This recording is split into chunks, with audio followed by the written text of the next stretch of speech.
जय जय। श्री राधा रमण हरि गोविंद जय जय। राधा रमण हरि गोविंद जय गोविंद जय जय। गोपाल जय जय। गोविंद जय जय। गोपाल जय जय। श्री राधा रमण हरि गोविंद जय जय। हरि गोविंद जय। श्री राधा सर्वेश्वर भगवान की जय। श्री सद्गुरुदेव भगवान की जय। सकल संत समाज की जय। श्री चंडी देवी की जय। श्री गंगा महारानी की जय। श्रीमद्भागवत महापुराण की जय।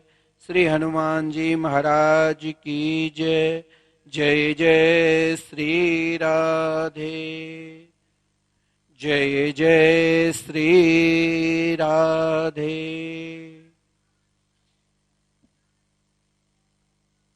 आनंद घन स्वरूप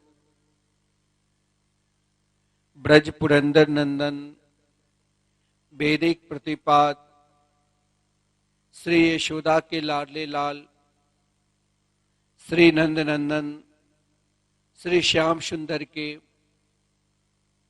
अनंत लीला, जिसके विषय में कहा गया है चित्रम तदैद चरणारविंदम, चित्रम तदैद बदनारविंदम, चित्रम तदैतद मुखारविंदम, चित्रस्य चित्रम खलु सर्व चित्रम।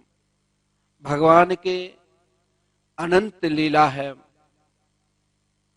जिस अनंत लीला के पार इंद्रादि समस्त देवता भगवान के विषय में प्रार्थना करते रहते हैं कि नान्या गति कृष्ण पदारविंदात शम दृश्यते ब्रह्म शिवादि वंदितात। जब तक भगवान की पूर्ण कृपा नहीं होगी, जब तक प्रिया प्रीतम हम पे कृपा नहीं करेंगे, तब तक उनकी कृपा उनकी इच्छा के बदौलत नहीं हम चल सकते हैं, नहीं हम बोल सकते हैं। आज हम सब भगवान के पूजा पाठ कीर्तन इत्यादि करते हैं, फिर भी जीवन में हमें कष्ट होता है, तो हम सर्वप्रथम ईश्वर के ऊपर ही आरोप लगाते हैं कि उनकी कृपा नहीं है। यदि हम स्वयं विचार करें कि परमात्मा की कृपा मेरे ऊपर हर पल हर क्षण हो रहे हैं।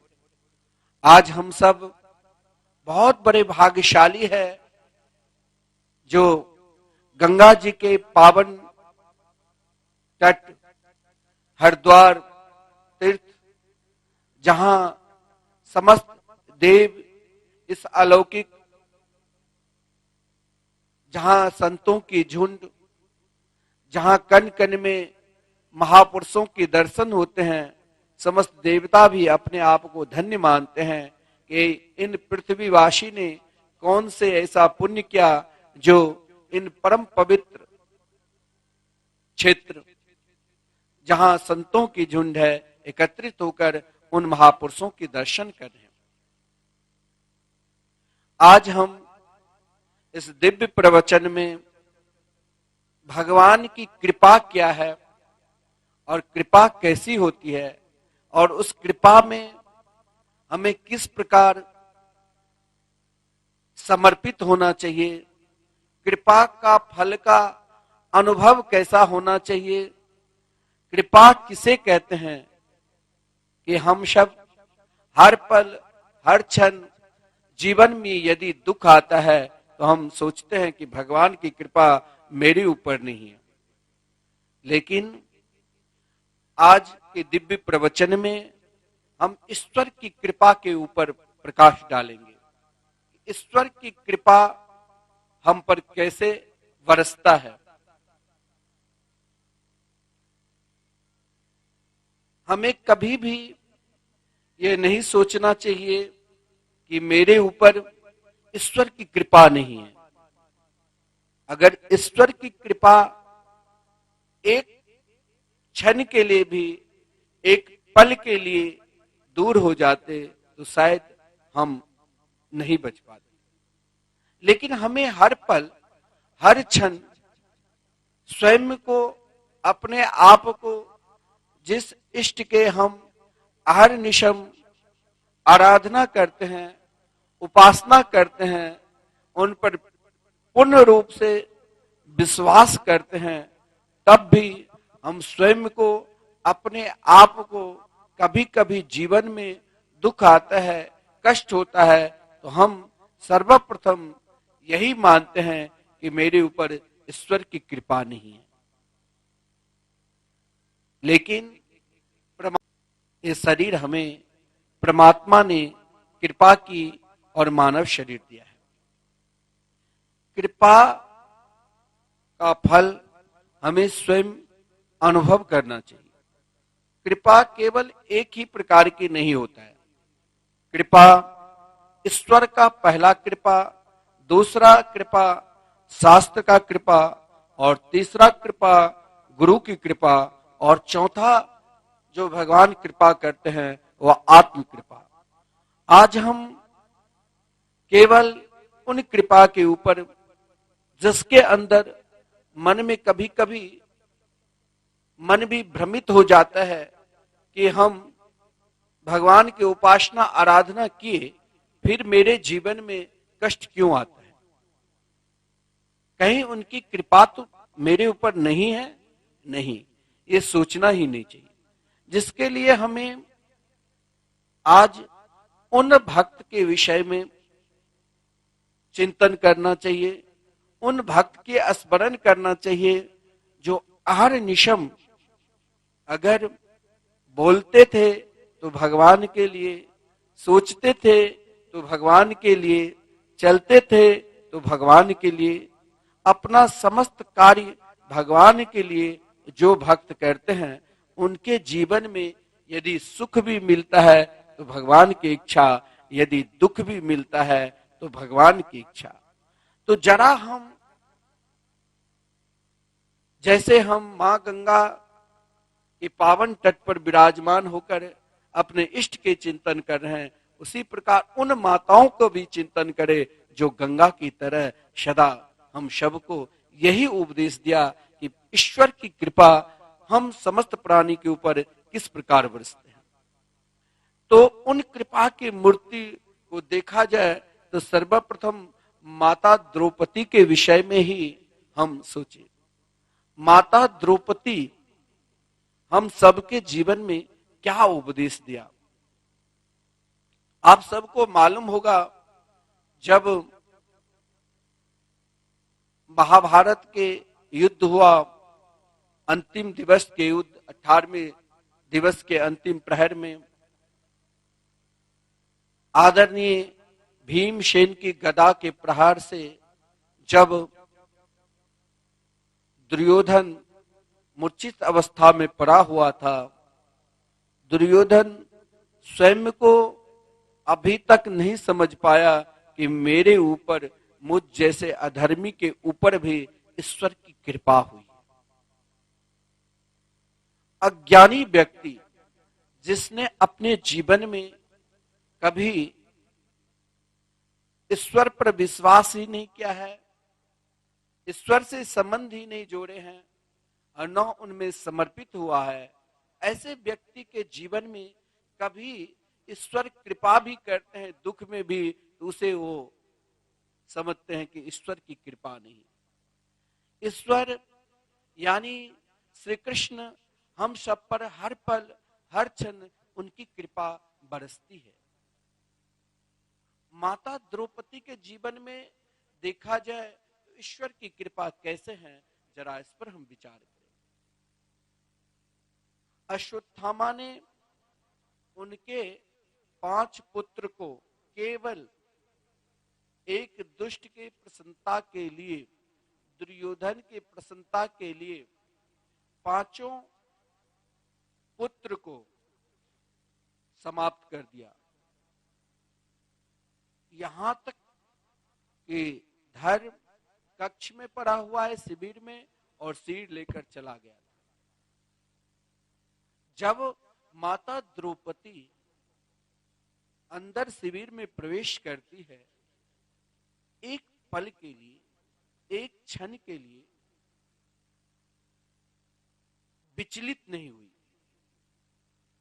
उस समय भी माता द्रौपदी ने देखा कि मेरे पुत्र का धड़ सिर कौन ले गया। पता चला अश्वत्थामा ने। उस समय अगर हम लोगों के जीवन में तनिक दुख और कष्ट आता है तो हम सोचते हैं कि किसी व्यक्ति विशेष पर आरोप लगा देते हैं, लेकिन द्रौपदी के आरोप यह है ईश्वर की कृपा, यह है परमात्मा की कृपा। आज तक ना जाने हम कितने बार गंगा, गोदावरी, काशी अनेक तीर्थ में जा चुके हैं, अनेक महापुरुषों से मिल चुके हैं, उनसे सत्संग का लाभ कर चुके हैं, फिर भी देखा जाता है जब मेरे जीवन में कष्ट आता है, दुख आता है तो हम घबरा जाते हैं। तो मान लेना घबराहट ही तो ईश्वर की कृपा मेरे ऊपर है, लेकिन हम उन कृपा को समझ नहीं पाते। उन कृपा को हम स्वयं अपने देह की ओर देखने लग जाते हैं, अपने सगे संबंधी की ओर देखने लग जाते हैं। परंतु द्रौपदी उन कृपा को भी ईश्वर की कृपा, श्री कृष्ण की कृपा मान ली। और जब श्री कृष्ण की कृपा द्रौपदी ने मानी, सब दुखी है, सब रुदन कर रहे हैं। ऐसा बात नहीं है जो द्रौपदी नहीं रोदन की, द्रौपदी का भी रुदन हुआ। भागवत में भी लिखा है, माता शिशुनाम निधनम सुतानाम। अपने मरे हुए पुत्र को देखकर बहुत रुदन की, लेकिन पुत्र के मरे हुए शरीर को देखकर नहीं, उनके ऊपर श्री कृष्ण की कृपा कैसे हो, श्री कृष्ण कृपा के लिए रुदन की। और श्री कृष्ण से प्रार्थना की, कहा हे किरीटमाली, हे मेरे गोविंद, आपने मेरे ऊपर तो कृपा की, जो मुझे आपने अपना बनाया। जिस दिन मन एक पल के लिए, एक क्षण के लिए सत्संग की ओर लग जाए, जिस दिन मन एक घड़ी के लिए भी परमात्मा की ओर लग जाए, दुनिया के समस्त कार्य करते हुए भी मन कभी ये सोचे कि हमें भगवान का भजन करना है, तो मान लेना कि दुनिया की कोई भी ताकत नहीं है आपको कोई पापी अधर्मी कह सकते हैं। आप सीधे भगवान के हो गए, क्योंकि हम उनके स्मरण करते हैं। और जब भगवान के आप हो गए तो आपके ऊपर पूर्ण रूप से ठाकुर जी की कृपा होगी, ईश्वर की कृपा होगी। तो माता द्रौपदी ने पुत्र को देखकर तो रुदन किया, लेकिन उन रुदन में भी द्रौपदी की आकांक्षा उन किरीटमाली कृष्ण की ओर बढ़ी और श्री कृष्ण से यही कहा, हे श्याम सुंदर, अगर मेरे पुत्र चाहे स्वर्ग में मिले चाहे नरक में मिले, मुझे दुख इसलिए हो रहा है आपने कृपा की, जो युद्ध में गया, लेकिन युद्ध में मरता तो सदगति को प्राप्त करते, लेकिन असमय में मरा। हे मेरे गोपाल, आपने मेरे पुत्र के ऊपर यही कृपा करना कि चाहे वो कहीं भी मिले, स्वर्ग हो नरक हो, जहां भी मिले, एक पल के लिए उनके जीवन में आप सत्संग रूपी कृपा कर देना। क्योंकि उनके जीवन में शास्त्र की कृपा इसीलिए नहीं माना जाता है। यदि शास्त्र की कृपा उनके जीवन में होता तो शायद जब भगवान पांडवों को अपने साथ ले गया तो उनके पुत्र भी साथ जाते सत्संग में, लेकिन नहीं गया। क्योंकि जब तक ईश्वर की कृपा, परमात्मा की कृपा मेरे ऊपर पूर्ण रूप से नहीं होगा, तब शास्त्र की कृपा हो ही नहीं सकता है। लेकिन यदि किसी के ऊपर परमात्मा की कृपा बरस रहा है और वो भगवान के हो चुके हैं, कन्हैया के हो चुके हैं, अगर वो भी मेरे ऊपर कृपा कर देंगे तो एक दिन जरूर श्री कृष्ण हमें जरूर दर्शन देगा। केवल कृपा पर विश्वास करना चाहिए। द्रौपदी ने यही कहा, हे प्रभु आप जरूर मेरे पुत्र के ऊपर कृपा करना।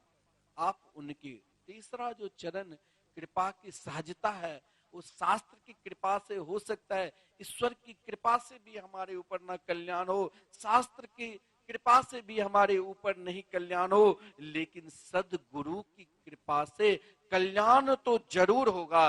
क्योंकि सदगुरु के रूप में द्रौपदी ने यही कहा, हे कृष्ण आप उनके लिए गुरु हुए, क्योंकि हम आपकी कृपा पर जी रहे हैं, हम सदा ईश्वर की कृपा पर जी रहे हैं।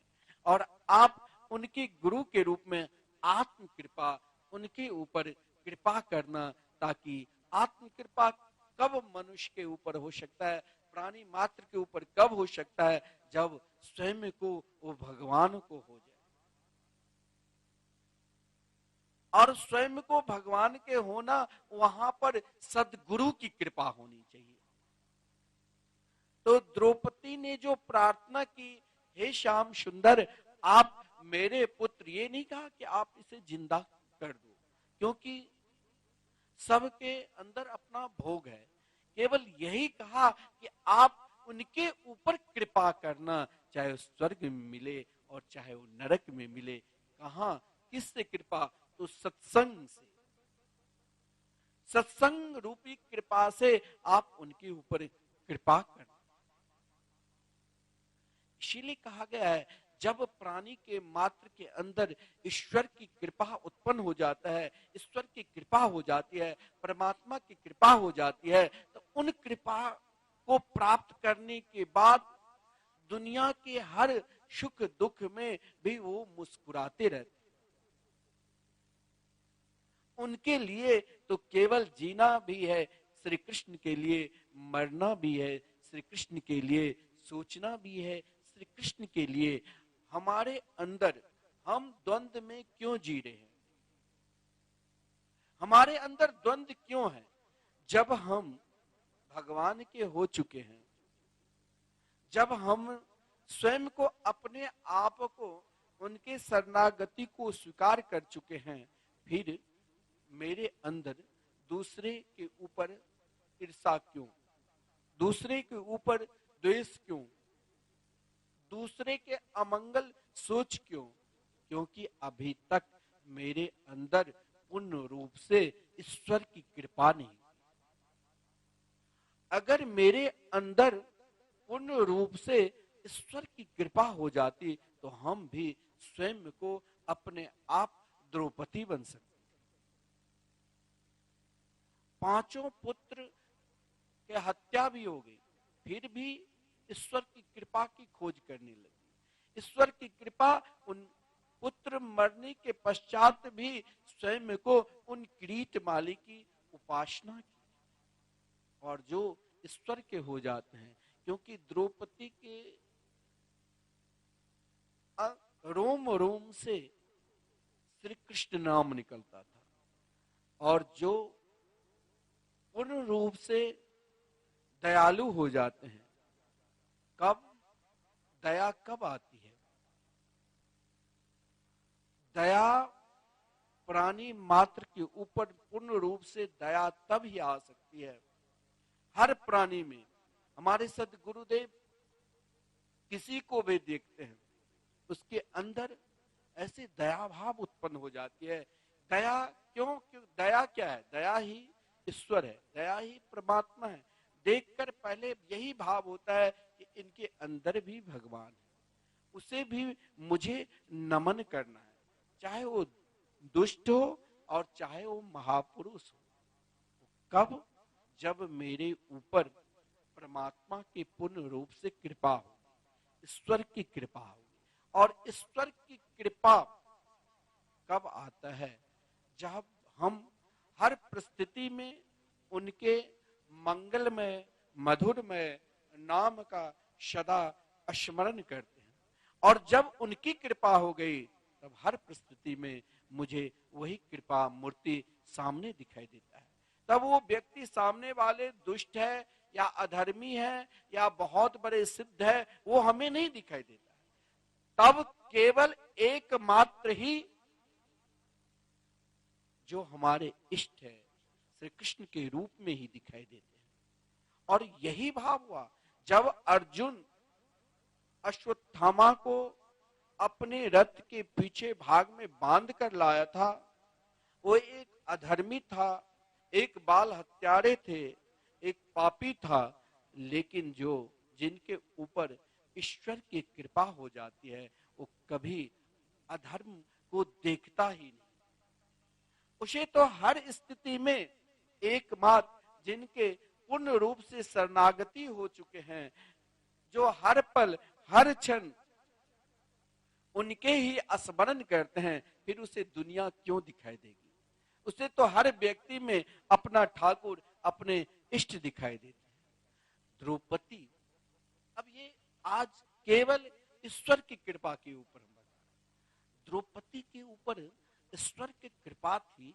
अगर सामने वाले के बच्चे को कोई एक थप्पड़ लगा दिया तो माताएं चाहती है इसे मैं 10 थप्पड़ मारूं, इसने मेरे बच्चे को गाली दे दिया, मेरे बच्चे को थप्पड़ मार दिया। लेकिन जब उनके ऊपर द्रौपदी की तरह पूर्ण रूप से ईश्वर की कृपा होगी, क्यों नहीं कृपा होगी? द्रौपदी जैसे नाम जाप का कम ही साधका मिलेगी। द्रौपदी तो हर पल हर क्षण श्री कृष्ण के नाम उच्चारण करती थी। तो श्री कृष्ण मानो स्वयं को अपने आप द्रौपदी को कृष्णा कहकर पुकारते। और जब अश्वत्थामा आया तो सबने एक साथ कहा भीमसेन भी का मारो जल्दी, ये बाल हत्यारे हैं। लेकिन ईश्वर की कृपा देख हम सब अनेक प्रकार की साधना, अनेक प्रकार की उपासना, बड़े बड़े भंडारा कराते हैं, अन्य क्षेत्र में सहयोग करते हैं कि चलो हरिद्वार कुंभ में हम भी अपने नाम से अपने पूर्वजों के नाम से भंडारा करें। लेकिन मेरे अंदर उससे भी अधिक अभिमान पहले ही आ जाता है कि मैंने इतने बड़े भंडारा किया, इतना बड़ा दान दिया। परंतु जिसके ऊपर ईश्वर की कृपा परिपूर्ण हो जाता है, हमारे सद्गुरुदेव कहा करते हैं, फिर उनके नहीं नाम की इच्छा, नहीं कामना की इच्छा, और उनकी यदि कामना भी है तो एकमात्र श्री कृष्ण की ओर, श्री कृष्ण की कृपा की ओर। द्रौपदी भी वहां अपने आप को स्वयं कृपा ही समझा। भगवान की कृपा थी जो मेरे पुत्र उनके आज्ञा नहीं मानकर जो स्वयं गुरु के रूप में कृपा की और कहा चलो मेरे साथ सत्संग करो। और द्रौपदी ने बार बार प्रार्थना की कि मेरे पुत्र को प्रभु आप कहीं आत्म कृपा कर देना। देखिए यह आत्म कृपा और बहुत बड़ी विशिष्ट चीज वस्तु है, लेकिन ईश्वर की कृपा जब मेरे ऊपर पूर्ण रूप से हो जाएगा तो कभी न कभी आत्म कृपा भी स्वयं बरसने लग जाएगा। और वो आत्म कृपा जो स्वयं मेरे द्वारा स्वयं को ना जाने हम कितने पुण्य की आराधना किए, फिर भी मुझे भगवान के भजन में मन नहीं लगता है, सत्संग में मन नहीं लगता है, साधना में मन नहीं लगता है। जब हम उपासना करने के लिए, साधना करने के लिए बैठते हैं तो उस समय मन विचलित हो जाता है। क्यों? क्योंकि मेरे ऊपर अभी पूर्ण रूप से ईश्वर की कृपा नहीं हुई। जिस दिन ईश्वर की कृपा मेरे ऊपर पूर्ण रूप से बरसने लग जाएगा तो हम भी द्रौपदी हो जाएंगे। और द्रौपदी होने का भाव यही है कि जब अश्वत्थामा आया तो द्रौपदी ने उन अश्वत्थामा को देखकर गाली भी नहीं दिया, क्रोध भी नहीं किया, केवल केवल उस समय विचलित एक पल के हो चुकी थी, जो अपने अश्रुपात के द्वारा मानो अश्वत्थामा को चरण धोकर उनके प्रणाम किया। मानो व्यास जी जैसे महापुरुष ने कहा कि देखिए ये हुआ ईश्वर की कृपा। और जब हमारे ऊपर ईश्वर की कृपा हो जाते हैं तो संसार के हर प्राणी स्वयं देखकर नमन ही करेंगे। जिस समय द्रौपदी ने कहा मुच्चिताम मुच्चिताम तामेश, इसे मत मारो, इसे मत मारो, ये तो आपके गुरुदेव के पुत्र है और गुरु के पुत्र को गुरुवत ही मानना चाहिए। जैसे हम लोगों की परंपरा रही है, आचार्य परंपरा में जो गद्दी पर बैठते हैं उसे गुरुवत ही माना जाता है। बहुत लोगों को ये होता है अरे हमें क्या मतलब, हमें इन पे क्या श्रद्धा। यह भी एक अपराध है। और ये अपराध क्यों बनता है? क्योंकि मेरे ऊपर ईश्वर की कृपा नहीं हुई है। अगर हाँ सबको मानव शरीर देकर कृपा की है, लेकिन उन पूर्ण रूप से कृपा, अगर जब पूर्ण रूप से कृपा हो जाएगी तो उस दिन से मन विचलित ही नहीं होगा। मन विचलित तो उन व्यक्ति का होता है, धैर्य उन व्यक्ति के अंदर नहीं रहता है जिसके ऊपर ईश्वर की कृपा नहीं। माता द्रौपदी के अंदर वो धैर्य था, वो विश्वास था, वो कृष्ण से संबंध था, वो श्री कृष्ण में इस प्रकार समर्पित थी जो स्वयं को कहा ये भी ईश्वर की कृपा है और इनकी कृपा को मुझे पूर्ण रूप से स्वीकार करना है। और जब कृपा को स्वीकार कर ली तब अश्वत्थामा के चरणों में नमन किया। और वहां पर उपस्थित केवल पांडवों ही नहीं थे, स्वयं श्री कृष्ण भी थे और समस्त हस्तिनापुर के नर नारी भी थे। द्रौपदी के स्वभाव को देखकर एक पल के लिए सब विचलित हो गए। महाराज ये किसकी कृपा है जो 5 पुत्र मरे हुए हैं फिर भी द्रौपदी विचलित नहीं हुई, और जो पुत्र को मारा उनके चरणों में नमन कर रहे हैं, और केवल नमन ही न कर रहे हैं बल्कि उन महापुरुषों से कहा कि आप इसे मारो नहीं, इसे छोड़ दो, ये गुरु पुत्र है।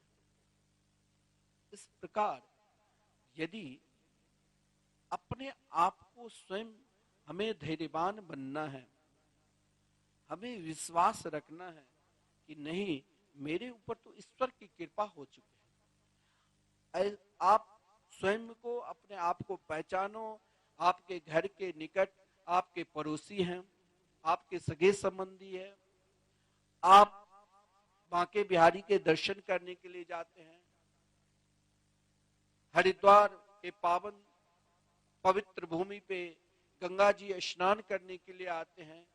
कोरोना काल है फिर भी आप मन से जरूर, क्योंकि मानसिक सेवा को भी बहुत श्रेष्ठ माना गया है। शास्त्र में यही कहा गया है कुशल्यानासु सिद्धंति नेत्राणि कृतानि यत्। अगर हम मन से पाप करते हैं तो नहीं लगता है, लेकिन मन से यदि हम इस कलयुग में भगवान के चरणों में समर्पित हो जाते हैं तो इसका फल हमें जरूर मिलता है।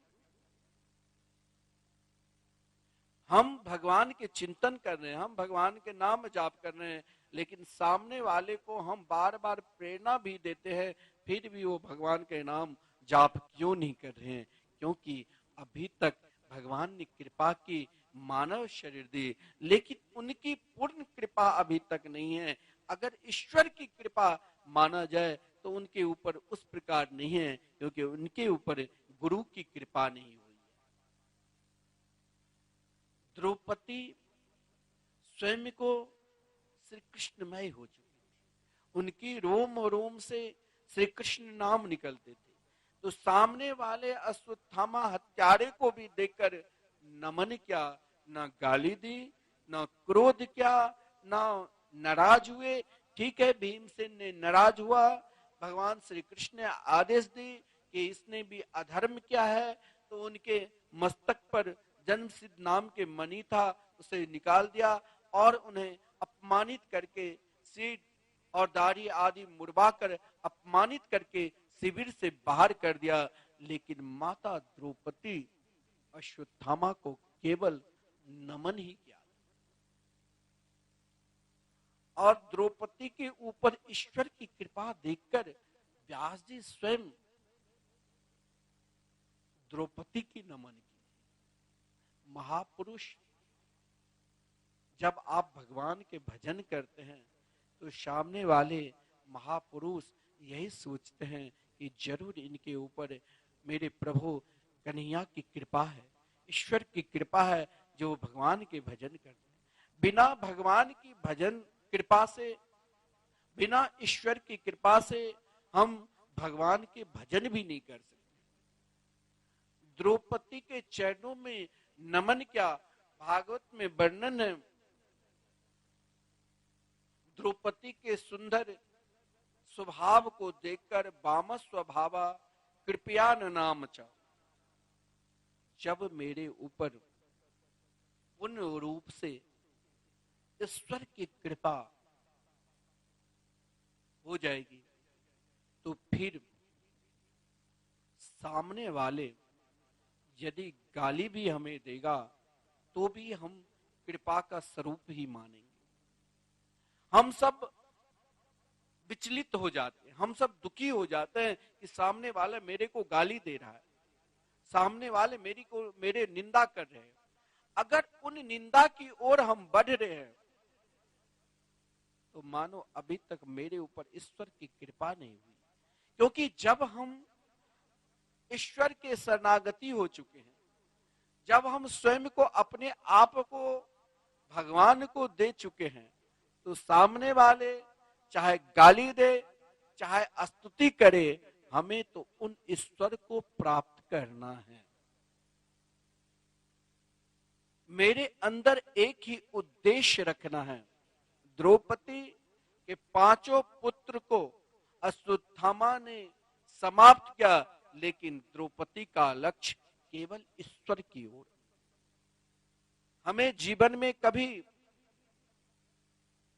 हम दुखी हो ही नहीं सकते हैं, हम विचलित हो ही नहीं सकते हैं। आज घर घर में हम टेंशन में हैं, परेशान हैं।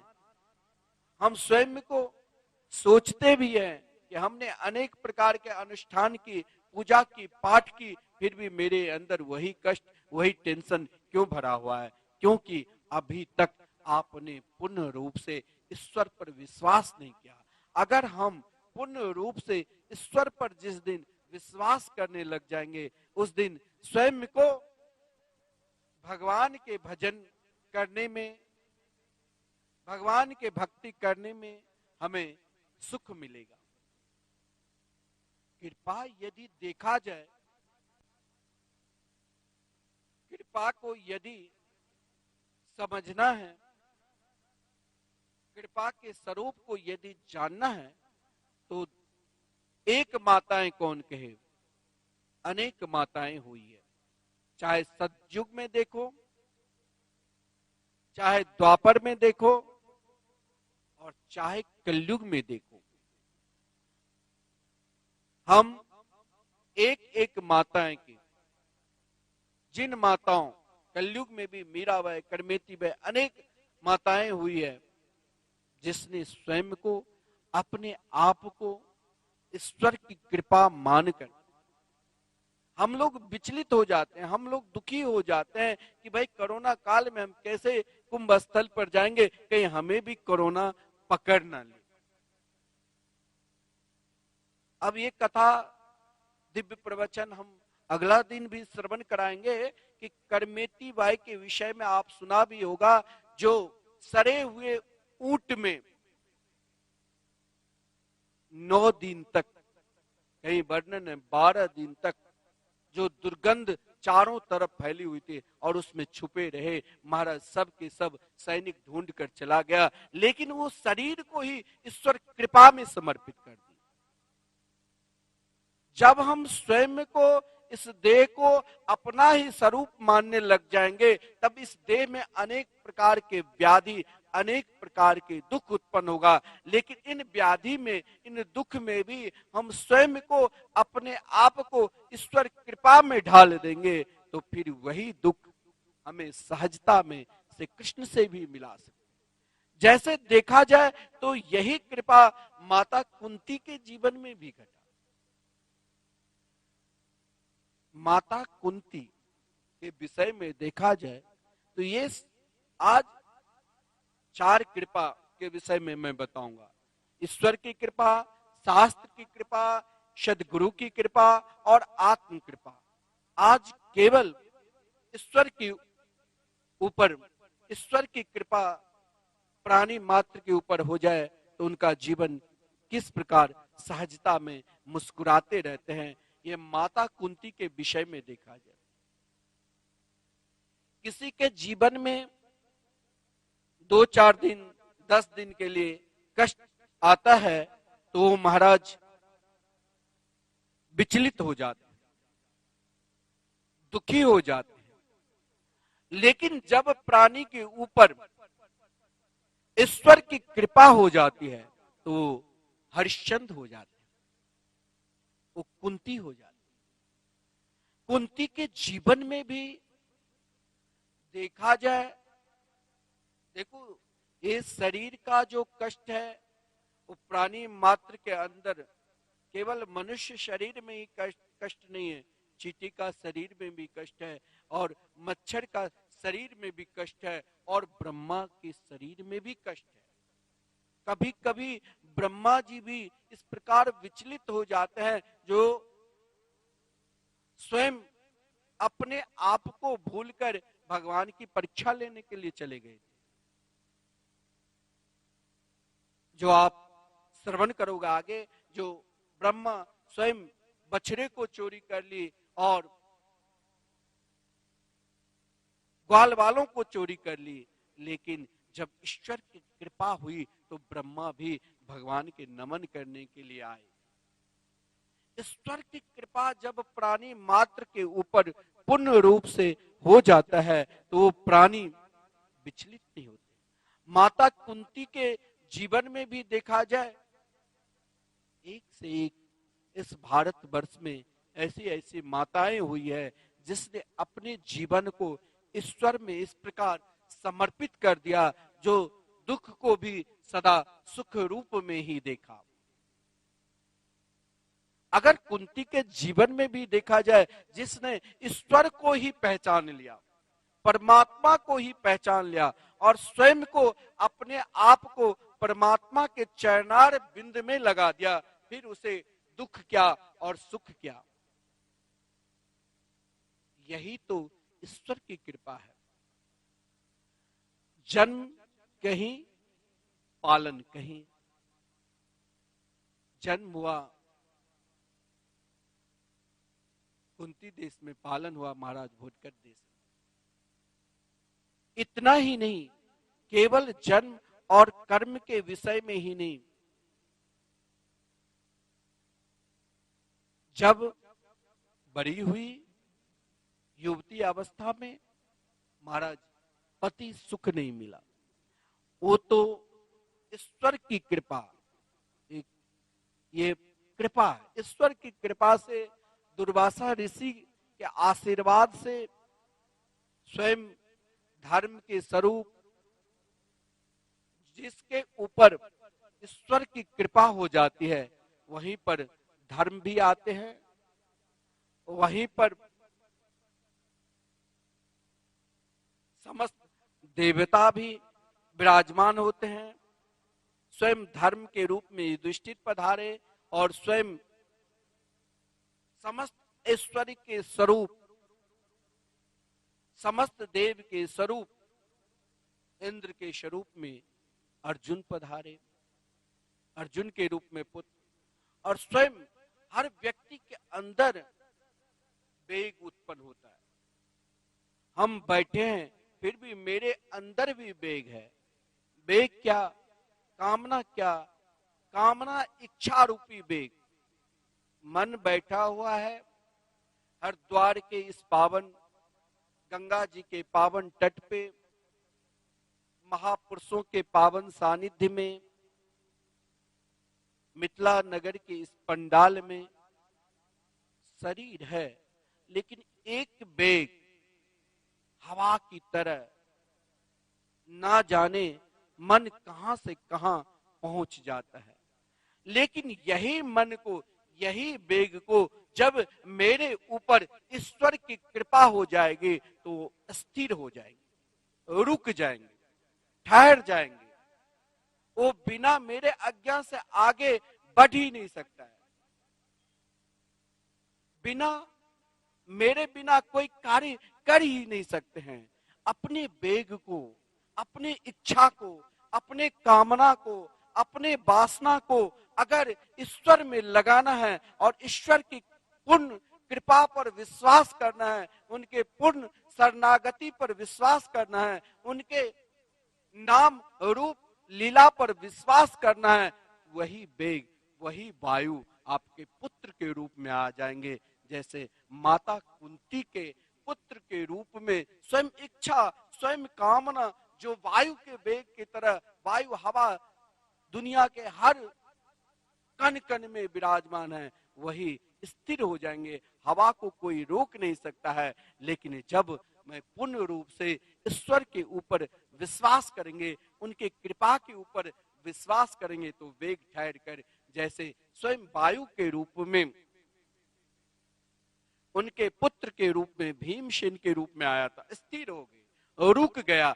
अब ये मन की तरंग, अब ये मन की इच्छा, जो मन विचलित होता रहता है, वो कभी भागेगा ही नहीं। क्यों? क्योंकि ये मन पूर्ण रूप से शरणागति हो चुके हैं, ये मन पूर्ण रूप से ईश्वर में समा चुके हैं, और यही मन उनकी कृपा हो चुकी है। तो फिर हमें विचलित संसार के कार्य कुछ कर ही नहीं सकता। जैसे माता कुंती के ऊपर जिसने वेग को ही, वायु को ही अपना पुत्र बना लिया, ये भी ईश्वर की कृपा। जीवन में सारा वेग को रोकने के लिए भी फिर भी एक शरीर है, कभी सुंदरता की ओर, कभी बल की ओर भागता है। लेकिन जब दुनिया की सारी सुंदरता को हमने देख लिया, लेकिन सामने जब हम बांके बिहारी की के सुंदर स्वरूप को दर्शन करते हैं, श्री राधा मोहन बिहारी के सुंदर स्वरूप को दर्शन करते हैं, तो फिर मेरे अंदर कोई इच्छा रहेगी? फिर मेरे अंदर कोई कामना रहेगी?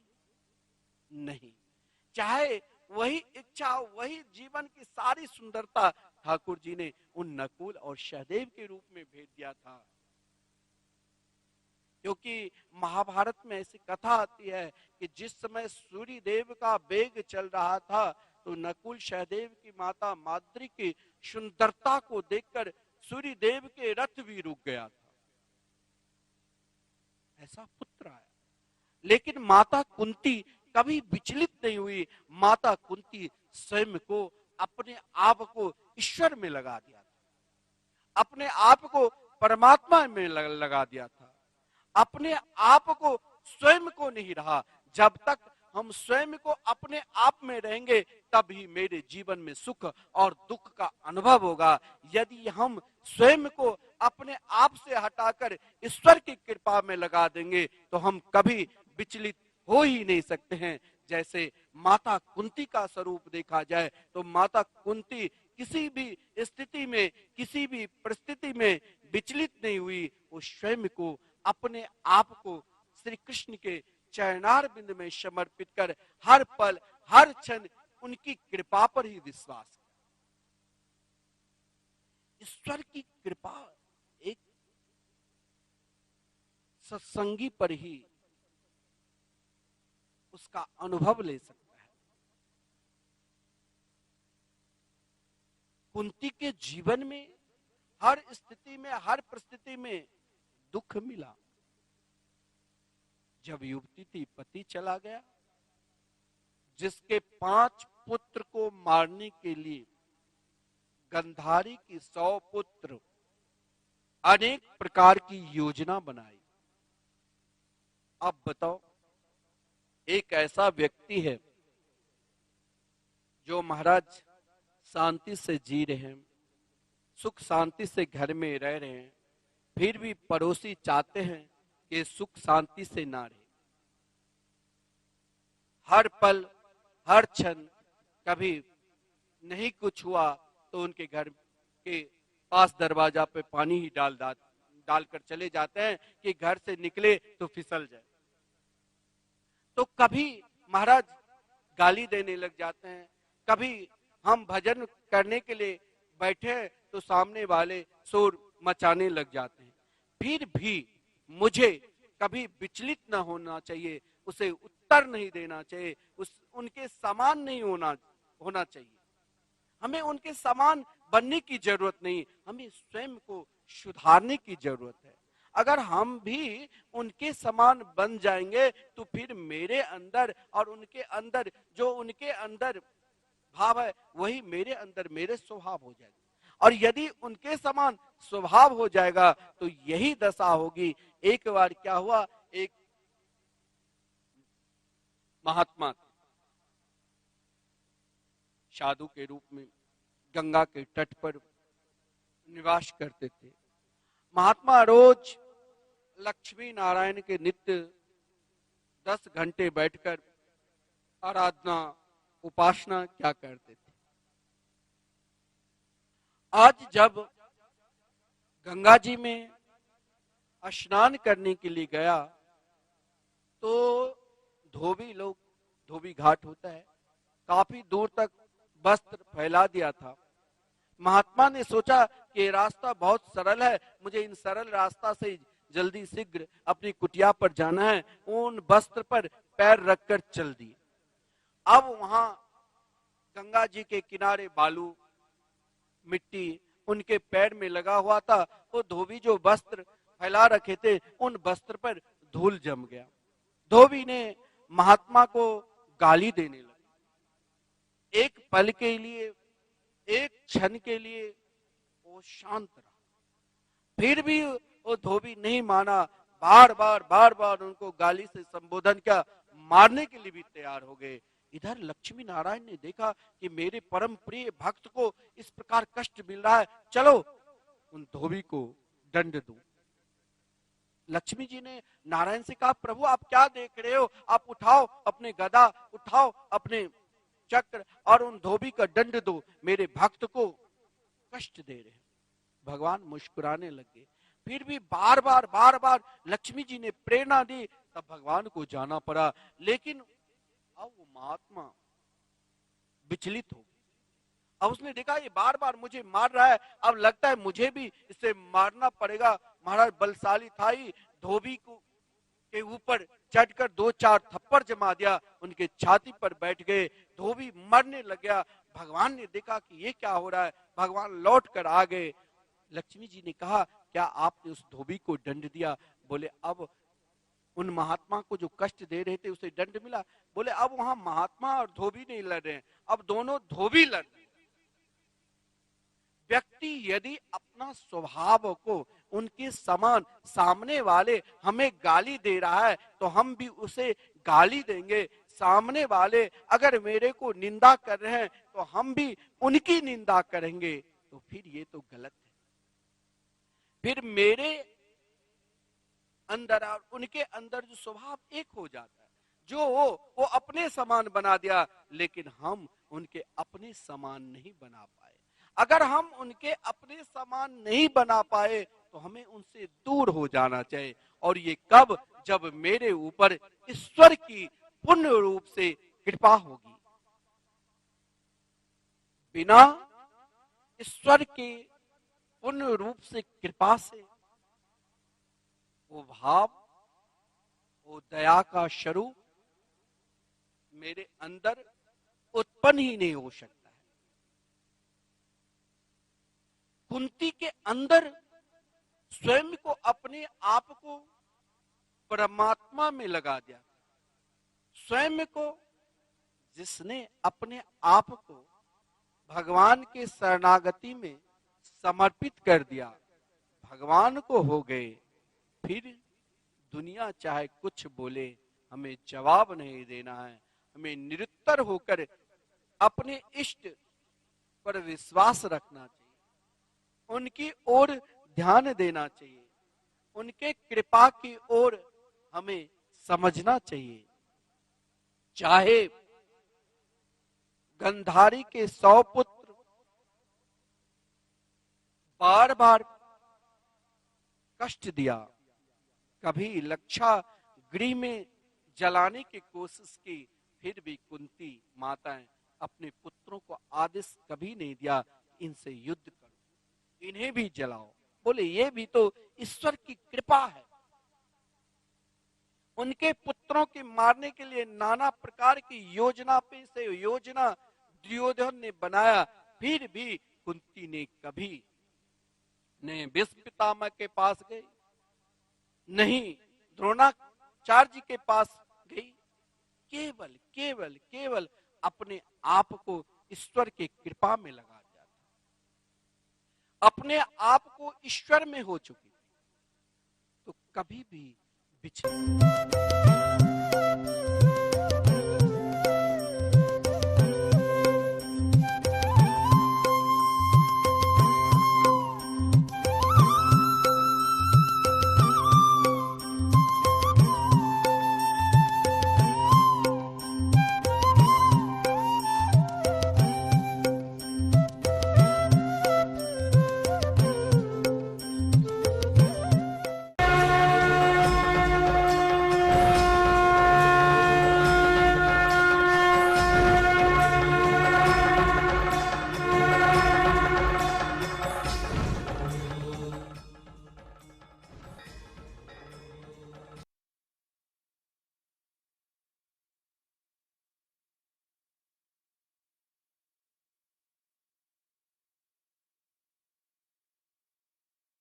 अगर आपको घुटनों, कलाइयों, उंगलियों, गर्दन, कमर, रीढ़ की हड्डी, लोअर बैक, अपर बैक और कंधों में दर्द रहता है, आपको स्लिप डिस्क, सर्वाइकल, पैरों और नसों का सुन्न हो जाना, कंधों और घुटनों में अकड़न की समस्या है,